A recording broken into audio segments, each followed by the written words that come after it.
The drums beat a hypnotic rhythm. The fighters, each armed with a staff, display their footwork as they keep an eye on their opponent, accelerating or slowing down in keeping with the music.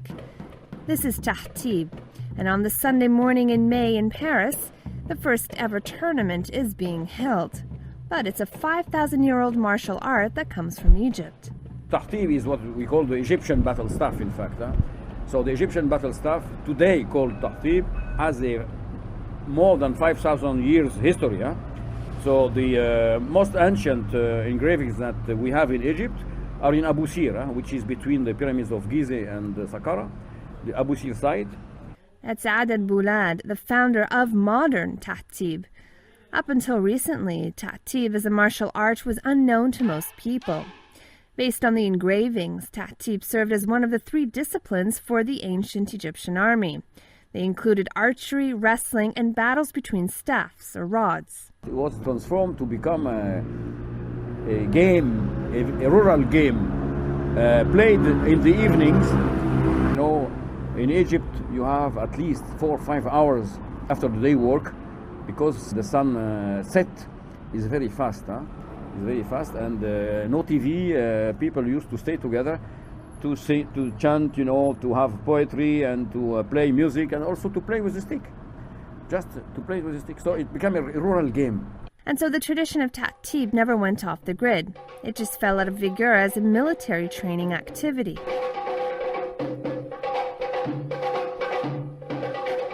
In fact, the footwork of Tahtib made a comeback during the 60s in Egypt under Farida Fahmy and Mohammed Reda, known as the Reda dance troupe. The group created a folkloric dancing that was inspired by the moves from Tahtib, rural dance mixed with baladi or belly dancing. The famous dance with a stick became well known among Egyptian households, and it was set to the beat of the music found mainly in the southern villages. But apart from the Reda group or those from the villages, no one really knew about Tahtib. It simply remained a pastime for men in the rural areas, passed down through the family. This was a traditional transmission from a father to the son, from an uncle to the son, or from a grandfather to the son. This is now disappearing because there is no more traditional transmission. Even the rural villages, today the rural is less than 15% of Egypt. So Egypt is more now, 85% of Egypt is in the urban, and even the rural villages are transforming to become urban, and the traditional transmission is now over.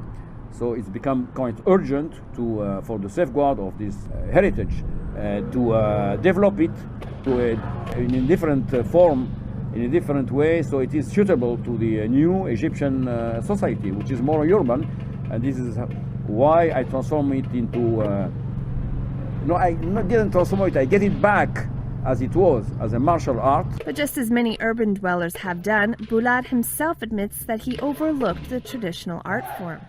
The opportunity was so big. Come on, you have a 5,000 years rich story here, and nobody is taking care of it. It happened, I was touched by that. After having snobbed during 30 years, Tahtib, I had considered it for a long time as a folklore dance, not serious, compared to the other martial arts. It is when I moved this wall from my eyes, it was after 2 or 3 discussions with Ma'allimin in Egypt, I discovered that they were talking to me with the same language as Japanese martial arts people, the Japanese masters. I was really astonished and discovering that they had the same philosophy, the same thinking. And this happened in 2000. And from that time I said, you know, this deserves something else than only folklore and dance. After having practiced other forms of East Asian martial arts, Boulad realized what needed to be done to save this traditional sport, which would in turn spark interest amongst regular people. When you look at the other martial arts, you will discover that in each culture you have what we call a form. In Japanese it's called kata, for Korea it's called somse. So Chinese, Indonesian, they all have created forms. We have sequences of movements, and in fact the secrets of movements and rotation, distance, etc. are hidden in the forms. This was lacking in Egypt. This is what I created to facilitate the transmission. And obviously you have the forms. I created 8 forms with names like Nakhla, Nokta, Gaula, Laffa, Masha, Khed'a, and each form contains about 6 to 8 special feints, secrets, and techniques. A form, as he explains, is a sequence of movements between 40 to 15 different rotations and directions, perhaps with a jump in some instances. It's the fancy footwork of the combatants which makes the sport an art, as it is also in keeping with the beats.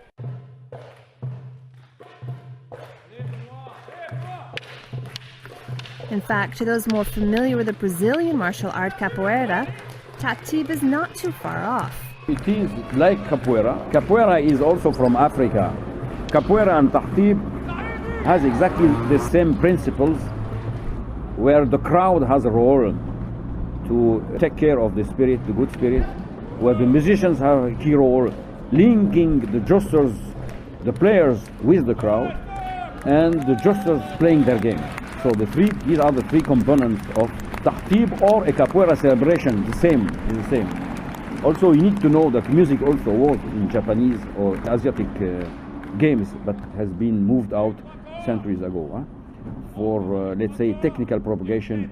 But today in Tahtib, as in capoeira, music is here to kind of moderate or modulate the game, to boost it, to catalyze it if it is too slow, or to calm it down if it is too tough, and it links the game to the crowd. But learning sequences and keeping to the music is just the beginning. In addition to bringing Tahtib to the forefront of modern martial arts, Boulad did one thing that 5,000 years ago was unheard of. He ensured it was open to both men and women. The often conservative and traditional cities and villages of South Egypt were surprisingly the first ones to open up to this idea, though it came with some initial insistence on the part of Boulad during an assessment of competitors by a jury. He explained that one of the competitors would be female, a young girl by the name of Rania. They were hesitant to do so until he took them aside and asked them to assess the human being in front of you, whoever they are, man or woman, and then we'll see after. They did it, and when Rania was on the stage, they really were impressed. They really were impressed by her attitude, her skills, the way she conducted the class, and her practice skills. And they were really proud to be photographed with her.